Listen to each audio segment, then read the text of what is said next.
but he still loved you enough to save your soul. And I said, I understand, God, but I'm not him. I'm not Jesus. What do you want me to do? How can I get rid of this? 62-year-old Stephanie had built a beautiful life.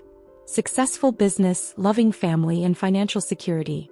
But she was drawn to something completely different. She was visiting and eventually married a man serving 4 life sentences. Then on one of those visits she didn't make it home. Before we get too deep, hit the like button, share your take in the comment, and tap subscribe with the bell so you never miss the next episode of Deranged Women. Stephanie Dowells was an accomplished woman. She was a graduate of the University of Southern California with a degree in special education. She had built her career as a law firm office manager, dental practice manager, director, and a bookkeeper. But her true passion was hairstyling.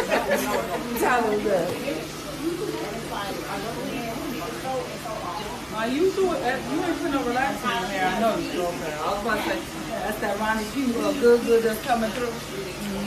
I was about to he shot me before the police shot. Bro, that's crazy. And she turned that passion into her legacy. When Stephanie wasn't building her empire, she was living life to the fullest. Sports games, family gatherings, and community events. Hi, Kylo!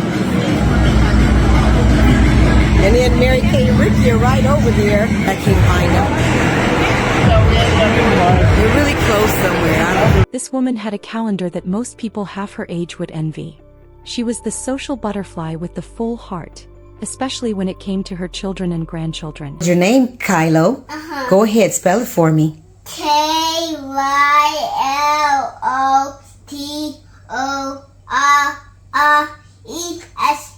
Kylotorres. Kylo Torres. Yes, Kylo Torres. Stephanie talked about God constantly. Her faith was real, her desire to help others was genuine. God needs to be glorified, so I'm sharing this message, whoever wants to hear it.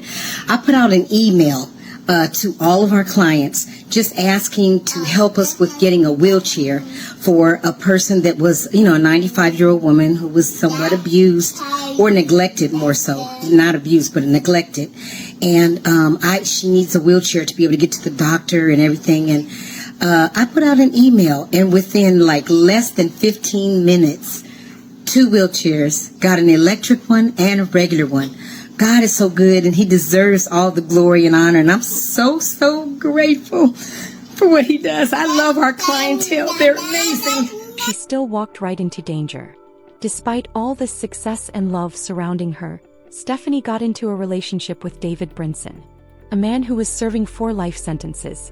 On June 12, 1990, in Los Angeles, Wilshire District, 23-year-old David Brinson and 2 accomplices targeted a garage apartment owned by 59-year-old Robert Marks, a retired tavern owner. That evening, Marks had 3 friends over: Jean McCullers, 28, Celadino Ligitas, 33, and William Terry, 27. They were gathered to watch a basketball game, completely unaware they were about to become victims of a robbery gone horribly wrong.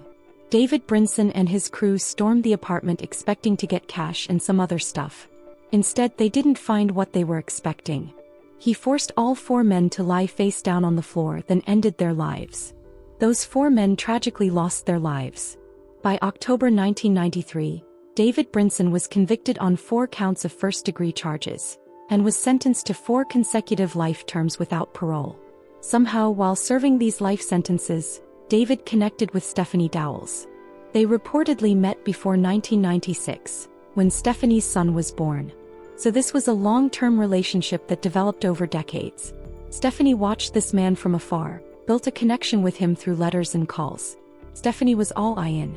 Despite every rational voice around her telling her this was dangerous, she made a decision that stunned everyone who knew her. She married him. According to Stephanie's family, her words centered around faith. David and Stephanie would read scriptures together over the phone. She saw herself not just as a potential wife, but as a spiritual guide. She believed she could help transform this man, help him find redemption behind those prison walls. Think about that for a moment. A woman with a college education, a successful business, financial independence. It's that day again, my birthday. Hello everybody, thank you for all the birthday wishes. I'm at work, but I will be off today, and I am gonna have a great evening, afternoon, and tomorrow. Thank you. And she chooses to legally bind herself to a man serving 4 life sentences with no possibility of parole. A man who would never walk free, never contribute to a household, never be anything more than a voice on a phone and a face behind glass. Her family was uncomfortable with this choice. Her son would overhear heated arguments between his mother and David during their phone calls. But when family members tried to intervene, Stephanie shut them down. She'd found her purpose and nothing was going to stop her. She often went to see him and even introduced her grandkids to him as their grandpa. California's Conjugal Visit program allows family visits that can last 30 to 40 hours in apartment-like facilities on prison grounds. So Stephanie continued her regular visits to Mule Creek State Prison, bringing care packages, spending days in those apartment-like facilities with David. Everything seemed fine. Her family had grown accustomed to her routine, even if they didn't approve. But family members noticed that something started changing. The phone arguments with David were becoming more frequent. But was it normal? Or were these arguments a sign that David was showing his true nature? Were these the moments when the mask slipped and Stephanie caught glimpses of the kind of man he was? On November 13, 2024, Stephanie made her final trip to Mule Creek State Prison. She followed her usual routine. Checked in with prison staff, went through security procedures, walked into that apartment-like facility for what she thought would be another peaceful visit with her husband. Another chance to read scriptures together, to continue whatever spiritual work she believed they were doing. But David Brinson had other plans. Investigation is underway at a California prison after a woman was murdered during a conjugal visit. David Brinson is suspected of strangling his wife Stephanie Dowells when she came to visit him in November. Brinson, who is a 4-time convicted murderer, is currently serving life in prison. Dowells' death remains under investigation. At around 2:04 a.m., a call came from inside the conjugal visit facility. David's voice on the prison phone, reporting that his wife had passed out. Prison staff responded immediately. Emergency protocols kicked in and medical personnel rushed to the scene. But it was too late. At 2:51 a.m., Stephanie Diane Brinson was pronounced gone. The woman who'd built a beautiful life, who'd helped so many people who'd believed she could save him, was gone. David's story was that he'd gone to use the restroom. When he came back, he found her passed out and immediately called for help. But that story would change. Stephanie's family received the devastating news that morning. Their beloved Stevie, the woman who held the family together, was gone. We were just devastated to, let this happen and just don't get it. Armand Torres says the prison should be held accountable. They were told she'd had some kind of medical episode during her visit. For a while, that's what everyone believed. Until Stephanie's family started getting suspicious. So they hired a medical expert to look into the case. The medical examiner found evidence of physical harm, suggesting that this wasn't a peaceful passing at all. The coroner finally delivered the truth. Stephanie's daughter Natalie believed the officials knew, but were trying to cover it up. We spoke with the victim's family and they're demanding answers. They want to know why an inmate with such a violent history like this was allowed to have unsupervised visits in the first place. The most giving, kind-hearted person. 62-year-old Stephanie Dowells was always trying to help others, her mother Ovita Wilson says. I would often tell my sweetheart, you can't save the world. Dowells was a mother herself to 2 sons, grandmother to 6. She was a hairstylist and a small business owner in the Los Angeles area, known to her family as Stevie. We spoke to them on Zoom. Stevie was literally the glue that held the family together, making her loss all the more difficult. We were just devastated. Dowells died during an overnight visit with an inmate at Mule Creek State Prison in Ione just before 3 a.m. last November.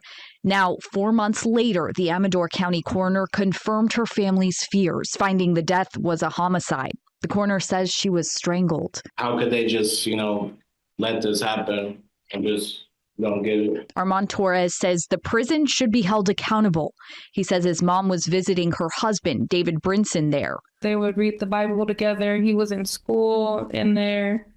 because she was pushing him to try to be this better person. But Brinson is serving 4 consecutive life terms with a 20-year determinate sentence on top of that, without the possibility of parole, all after his 1993 conviction of 4 murders. My mom was just left alone, and she, called for help, I'm sure. And there's nothing she could do. Officials say the criminal investigation is still underway, so as of now, no one's been charged with Dowells' murder. But it happened during a family visit, which the California Department of Corrections and Rehabilitation website describes as a visit in private apartment-like facilities on prison grounds that can last approximately 30 to 40 hours. I wanted to know, how is it even, possible for them to be unsupervised? There's no mention of multiple murder convictions. Do you think that policy should change moving forward? It has to. There has to be something has to be done, because it's not fair. CDCR says inmates have to meet strict criteria for these family visits, like sustained good behavior, for example. And they say the visits are meant to support family connection and rehabilitation. And Dowells' family did say that she had visited Brinson several times before this, and those visits seem to have gone well. So they say at the time they didn't really think much of it, like they now believe they probably should have. The Amador County Sheriff's Office confirmed to reporters that David Brinson is officially a person of interest in his wife's passing. If charges are filed and he's convicted, this would be David Brinson's 5th charge. But here's the frustrating reality. What more can you do to a man already serving 4 life sentences without parole? He's already locked up for the rest of his life. A lot of people question why someone with such serious convictions was even allowed such privileges. Stephanie's family is planning to sue. It took a little longer than we expected. Attorney Michael Oppenheimer is representing Dowells' family, and they say they plan to sue the prison. When you have an innocent person coming to your jail or your prison, you have a duty to protect them, and they failed miserably, and now it's time that they be held accountable. They want accountability. They want policy changes. They want the system to prioritize civilian safety over inmate privileges. At what point does love become dangerous? And at what point does the desire to save someone become a threat to your own survival? Stephanie Dowells was by all accounts a beautiful person. She helped families in need, provided wheelchairs for elderly clients, employed others, and poured her heart into her community. She was the kind of person who made the world a little brighter just by being in it. But she also made a choice that defied all logic and reason. Remember, danger can wear a friendly face. Stay aware, look out for others, and reach out if you need help. See you in the next case on Deranged Women. Thanks for watching.